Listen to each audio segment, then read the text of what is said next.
Hi everyone. This video is going to be a little bit about discussions and how to engage in them in this class. All right, so these discussions are a little bit different probably from what you're used to. So the first thing is that you're supposed to post on 4 separate days. So that's what it says right here. And your posts need to total 800 words. That does not mean that each post is 800 words. It means that altogether the 4 posts should total 800 words.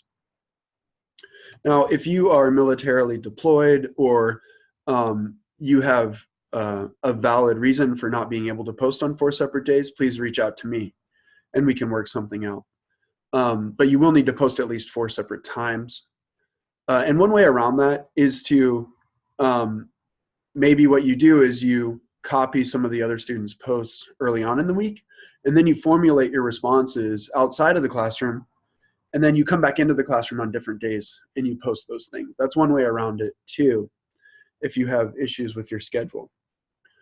So at least 4 posts, but you can do more than 4 posts. And you're supposed to have kind of a single conversation about the topic, not 30 separate conversations.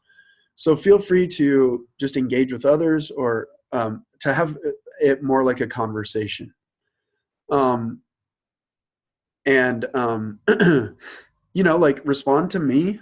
I love when students respond to me and respond to each other, and I'll respond to everyone too.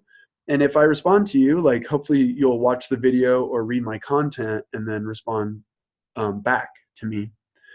And do that with your classmates too. So in this discussion, and this class might be a little bit different, but the discussions tend to be the same. So if it's a different reading for your class, just take that into account because everything that I say is going to be applicable. So here, you're supposed to read the first 15 chapters or books of Homer's Odyssey. And then here's the text, a link to a free version of the text. So you can just click there. It'll take you there. You can also go to the resources section of the class and find the text there. And then I have the prompt written after that. So in this discussion with the Odyssey, you're supposed to be talking about the concept of home and relate the things that you're reading back to that concept. All right, so what do I expect? I expect that you will be using specific quotations or specific paraphrasing and references to the text that you're reading from this link. So while I do give general resources that are overviews of the Odyssey, and it's fine to start there, especially with these difficult readings, it's fine to start with a general overview.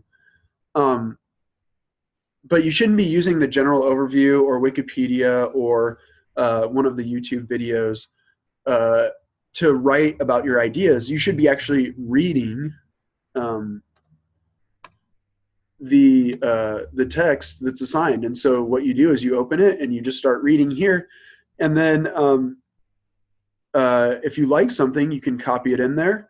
And these are the little line numbers, so you can create citations based on the line. So that's 40, so 41, 42, 43, 44, 45, 46, and so on. And you can see 50s right here. And so you could say book 1, lines 50 to 53, you know, if you're interested in this quote right here. And so that's what you do. That's all you have to do is go in, start reading, start processing, and try to figure out how that relates to home. Or if you're in another class, how that relates to the main theme for the week. Now, I link all of these things back to also relevant assignments. So this discussion will help you in your week 1 journal, as will all the other discussions. So you should be working on all of this together. So, you know, look at your journal prompt, think about how the discussion goes into this, and then remember to post on 4 separate days, a minimum of 800 words. If you don't know how to find the total number of words, I will show you how to do that now. Okay, so let's say you post something like this, and you're like, man, I don't know how many words that is. There, in just a matter of seconds, you can find, if you copy all your posts, so I've highlighted it and I push Control-C, or you can right-click and choose copy. Go to a Word document and then push Control-V, or right click on your computer and then use a paste option here. You can paste it. So now I've pasted it. If you come down in Word to the bottom bar, you'll see 234 words. So you can see just in a matter of seconds, I know that my post is 234 words. That means I'm a little over a quarter of the way to the 800 word count. I could copy my other posts, and you should be keeping your posts in a Word document anyway. I would recommend typing your posts out, in a Word document, And then that way, you can, you'll know as you type what the total number of words are. You'll also have your posts for future reference. Always save everything that you work on in a class. Never delete things when you complete them. You might need them for future reference. You might need them for a grade appeal. You might need them for, hopefully you'll need them so you can go back and reflect on what you've learned. And so never write something in a classroom that you don't save somewhere. So one easy way to do it is to create a folder on your computer that just says, that has the class LIB 101. And then inside that folder, you can create a folder that has discussion responses with a Word document, with different Word documents for each week. And then also journal assignments. And then you would have your different journal assignments in there. And if you do it that way, then within that courses folder, the general folder, you could have LIB 101, and then if you take LIB 102 and ANT 101 and Phi 103, you could have all of your courses in there with all of your content. And then the other thing to remember is always back it up. Always save it someplace else. You can email it to yourself, and that's one way to save it. And then another way is, if you haven't heard of Google Drive, Google Drive is basically 15 gigabytes of free space that Google will give you. So if you have a Gmail address, mailing address, then you have a Google Drive too. And if you just search Google Drive and then put in your email with your password, then you'll be taken into basically an open free space. Be careful. Obviously, there are people out there looking for information. So if you save your classwork in there, that's fine, because if somebody steals your classwork, it's yeah, well, enjoy. You know what I mean? But if you have things that are more like financial documents or anything like that you really want to keep safe, just be careful with these open Google Drive spaces. Those are things you might want to save just to your computer or to an external hard drive. Okay, so let's go back. So in discussions, always remember these things. Create the minimum number of posts, create the minimum word count, read the primary text. I can tell when you've just copied something from Wikipedia.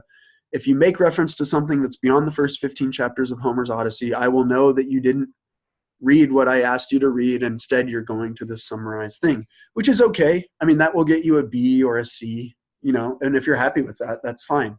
But what I want you to see you do is engage the text. Bring those texts into the conversation, relate them back to what your classmates and I are saying. And you might say to me, Justin, it's really hard. These are hard texts. Yes. Yes. And we don't grow unless we push ourselves. And I'm not going to judge you because you don't understand the text. I'll judge you if you use another another thing that I asked you not to use and try to pawn it off as you engaging the text. But I'm never going to if you're trying in this class and you're struggling, that's the whole point. That's the whole point of college. If you're not struggling, then you're not learning. If you're doing something that's extremely easy over and over and over, then you've already mastered that. Now, it shouldn't be too hard. It should, if something, I'm not going to give you tertiary calculus right now, so it needs to be in that middle zone where it's difficult, but it's not too hard, but it's not too easy. And so, yeah, if you're struggling, that's a good sign. Don't beat yourself up if you don't understand what it says. Instead, focus on the things you do understand as you read things. If you don't understand it, read it again, and I'll actually follow up and send my video on how to read as well. So anyway, I hope you found this video useful and meaningful. And I look forward to seeing you implement all of these things in your discussions in this class.